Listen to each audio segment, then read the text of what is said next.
Presidential candidate Vivek Ramaswamy recently said something in an interview with Tucker Carlson that inspired me to make this video. Watch this. Going on. I think we're like in a 1775, spring of 1776 moment in this country, actually. A 1776 moment. Now, as I thought about that phrase, part of me wanted to ask the question, is this sensational? But then the other part of me asked the more important and relevant question, how would the founding generation, the generation that spawned the American Republic, that spawned our glorious nation, respond to some of the contemporary issues that we as Americans face today? Well, then I had to think to myself, well, during the founding generation, a majority of Americans were literate and had at least one book in their house. That book happened to be the Bible, but there were also other books, philosophy books, but the most common book in that era of America was the Bible. So there was literacy. There was a deep spiritual understanding, a deep philosophical understanding, a deep moral understanding. But not only that, there wasn't just the understanding. There was a willingness to actualize those ideas into reality to maintain the Republic. Remember, Benjamin Franklin said, after he left the Constitutional Convention, this is the famous story, that you have a republic if you can keep it, which requires a willingness on the populace. But then I also think, during the founding generation, they literally overthrew the government for, amongst many other things as well, a tax on a commodity that was quite popular, tea.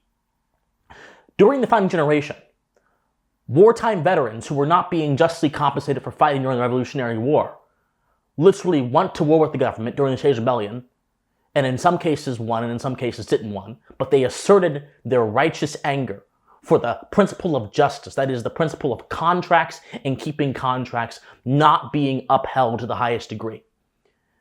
Then after the founding generation, after the American founding officially formalized, there was a rebellion over a tax on whiskey, where people in Western Pennsylvania literally rose up against the local tax collectors who imposed taxes on one of their favorite commodities, whiskey.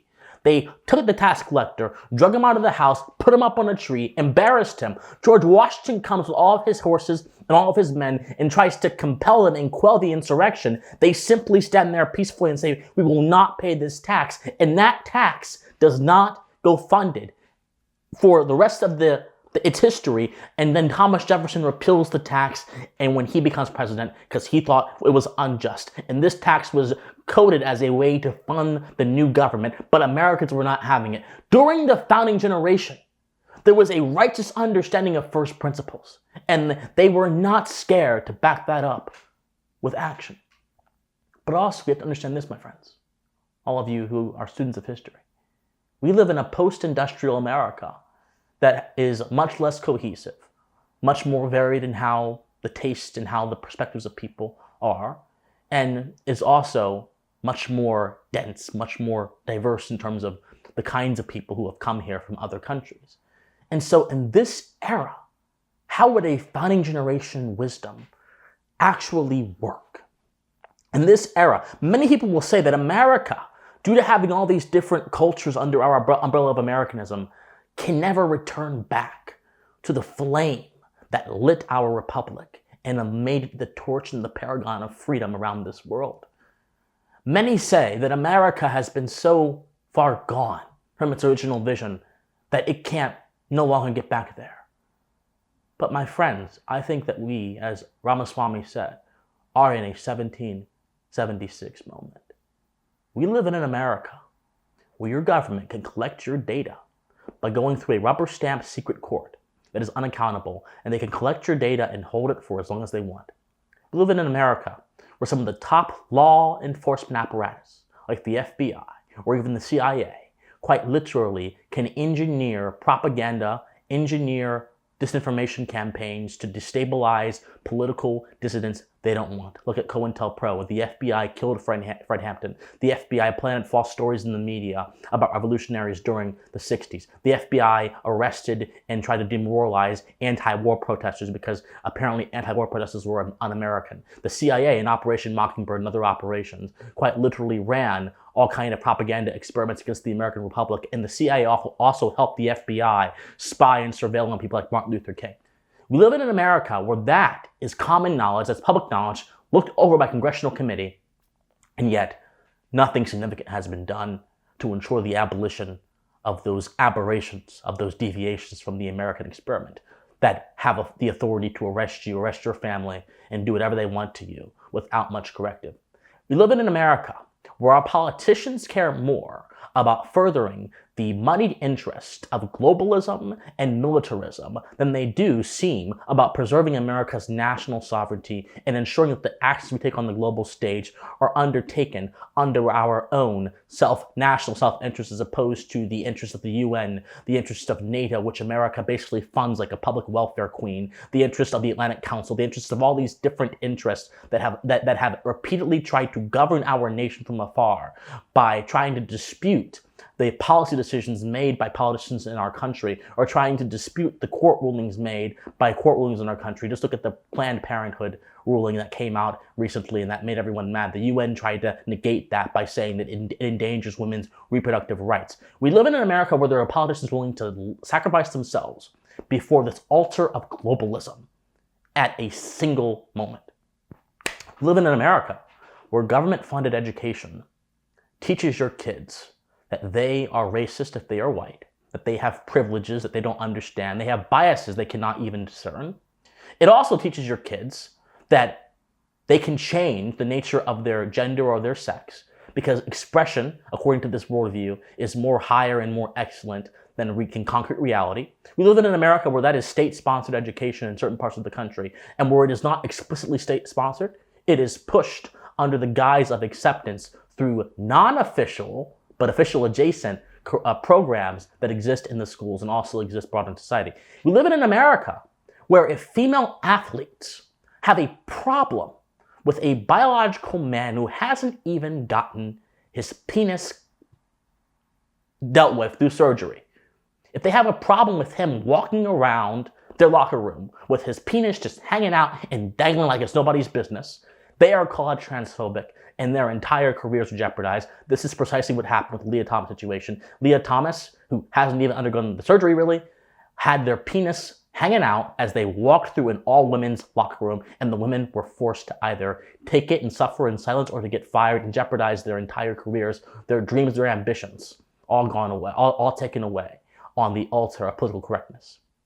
We live in America where if over 20%, if you make the common wage in America, the average median income in America, over 20% to 20% of your income goes to the federal government. That doesn't even mention the state taxes you have to deal with and everything else that is taxed to no end through inflation and other means. We live in an America where your president and your politicians have no problem enacting economically disastrous policies which harm the supply lines, which harm your ability to have a good buying power, which harm the stability of the global economy, which ultimately impacts if your family eats or not, if you think about it. We live in an America where a currency that is given value by full faith and credit is quite literally having a monopolized stranglehold over your ability to buy and sell things, whereas real currency like gold and silver have been dismissed by this monopoly and treated as dangerous, or decentralized currencies like Bitcoin and electronic currencies have also been dismissed as dangerous, and yet this same centralized organization, the Federal Reserve, seeks to create its own digital currency so they can control what you buy, how you buy, and when you buy it. We live in an America, I can keep going on, where if even 1% of everything I just told you happened, our founding generation would have already had their muskets, they would have already had their battle plans drawn out, and they would have been marched into the Capitol angrily. We live in an America where the government can, in the name of your own safety, try to force you to take a medicine in the name of the public good, and then also, if you don't take that medicine, ostracize you and lock you away from your family. We live in America where prosecutors and media interests and law enforcement on the federal level can collaborate to push false narratives, and these false narratives then give a false basis, a pretense to go after the political enemies like President Trump and others. We live in an America, I can keep going on, that is in dire straits, my friends. We live in an America that has fallen away from the vision that our founders wanted for us. We live in an America where complacency and slavish adherence to the official word, to the official narrative, have overtaken that righteous fire, that righteous spirit of independent-mindedness and reflection and introspection that come from understanding that man is a free being, free to pursue that which his heart desires, but also free to pursue the things of virtue which give him his life more meaning, which color his life, which color a world that might be dark previously. We live in an America where philosophy and critical thinking are completely and utterly rejected at the behest of hot takes, at the behest of social media 60-second clips that do nothing to further you, do nothing to nourish your understanding of what's going on in the world or America, and do everything to put you in a tribalistic frame where the uniparty and the ruling class benefit from your ignorance and benefit from your fighting, where you think you're doing something, but in all reality, you're in a wizard circle where you quite literally are locked right where they want you to be. We live in an America where some of your favorite influencers are accomplices to what's precisely happening to you, to the degradation of the mind. We live in an America where anger is the currency of the day, and reason is not even a value anymore. Reason is this idea that is not treated seriously because the establishment class have tricked you all into believing that the public is stupid. We live in an America that I am almost afraid to say, I'm almost ashamed to call my home. I love this country. I love the ideas of this country. As a 23-year-old black man, and I'll use my race I'll make this specific for a reason, who was raised by a single parent, this country has given me opportunities beyond anything I could ask for and beyond anything I would have been given in any other country, whether it be a European socialist state or any other nation. I'm so grateful that my natural freedom is protected, is on paper is protected in this nation, and that there is a strong cultural basis for independence of thought and action. But I'm also afraid that the political forces imported from Europe, like progressivism, that focus on totalitarianism of both the mind, the body, and the spirit, that have overcome the proper American understanding. And I'm even more afraid at the mass ignorance of our culture on both left and the right towards philosophy and higher thinking has also endangered the future of our nation. So many people will say that Benjamin Franklin said, well, a republic requires a religious and moral people. Well, you know what? That may sound good, and that may give you a perspective of what you think America should be, but let me tell you what the republic really requires. The republic requires people who understand what it means to be morally convicted, who understands what it means to have standards, who understands what it means to be a human being laboring in objective reality within the backdrop of natural law, that is, rules deduced from the literal nature of things that we have to live by necessity, and who also understand common sense. You can have any kind of belief or any kind of expression you want if you exist within those moral limits. But instead of actually asking ourselves, what did Franklin mean? And instead of actually challenging ourselves to embody the spirit of our founding generation, many of us, including many of us on the right, have merely filled in that famous phrase, religious and moral people, with our own biases, and then we have tried to force that onto the rest of society, which is fundamentally anti-American. We live in an America where the mind has been degraded time and time again, so much so that we are so used to low-quality thoughts, to clouds with no rain, to droughts in the desert that we live in right now, that give us nothing, no guiding North Star to go towards. We live in an America that has to change. This is the 1776 moment. We need a revolution of the mind. We need a cultural renaissance of intellectualism, of sound thinking, of reason, of a adherence to first principles, of moral philosophy and moral education. We need a cultural renaissance of an awareness of our history so that we can go away from some of the things that are transpiring that transpired before and go towards something better within the limits of our superior American moral framework. We need a 1776 moment where government agencies, by way of public corrective, are no longer capable of abusing you without corrective or abusing you without anything. We need a 1776 moment where we restructure this entire system to make politicians not cater to their special interests, but cater to you, the people, based on the Constitution. We need an American 1776 revolution. But it will never happen until you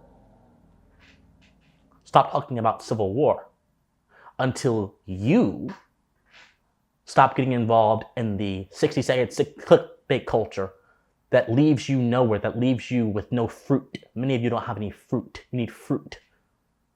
Until you begin questioning your premises and the assumptions of your beliefs, and either strengthening them if they conform with truth, or abandoning them if they are based on falsehood. Now, I'm not saying that everybody does this, but a significant percentage of people are guilty of what I just said. Guess what? Including me. I'm not a messiah. I'm not holier than thou, but I'm someone who realizes how significant the intellectual degradation of our nation is, and how the establishment media, like the New Yorker, like MSNBC, like National Review, all these different places, even places that actually used to be conservative, used to actually care about America, have devolved into something that is monstrous. I have seen it. I have seen it. And we need a revolution of the mind before this country falls apart. Until you stop listening to nonsense about civil wars and national division, which do nothing more than make you angry and leave you in the same spot you were in life before you heard that bullshit. Join the revolution of the mind, people. Join the revolution of the mind and be a part of this 1776 moment. The fire of 1776 resides in all of you. The best thing about being an American is that you don't inherit an ethnic tradition. You don't inherit a familial tradition. You inherit an intellectual tradition, which connects you to the universal ideals that established our country and reside in you by virtue of you being a human being. That means that everyone, even people who are not officially Americans on paper, because Americanism is not a document you get from the Census Bureau or from the Customs Office. Americanism is a philosophy that lives inside of you and reflects universal truth over your own preferences. Americanism can remain alive if you decide to take the steps needed to ensure it exists. But so long as you people, many of you embrace pessimism, embrace downfall and nihilism, and embrace ignorance, America will similarly fall. But if some of you who do those things, not all of you, but some of you who do those things, come out of your dry place and you drink from wells that don't run dry, and you drink from oases that don't run dry, and you feed your spirit with inspiration, you feed your spirit with knowledge, you feed your spirit with critical conversation, you feed your spirit with sound reason. You don't have to be a PhD professor. You have to be willing to learn. When that happens, we will have our 1776 revival, and it won't be fought by muskets and bullets. It will be fought through words, reason, and the end goal will be enlightenment. This is your 1776 moment. Take it if you want our republic to survive. I love all of you. Like this video, comment on this video, subscribe to this video, subscribe to this channel. If you want to help my mission and you want to be part of the revolution of the mind, please donate to my Patreon or my, of course, my locals or my PayPal, which are all in the comments down below. And join the Discord. The Discord is so important for our project here. I love you guys so much, and please stay pensive. Bye, guys.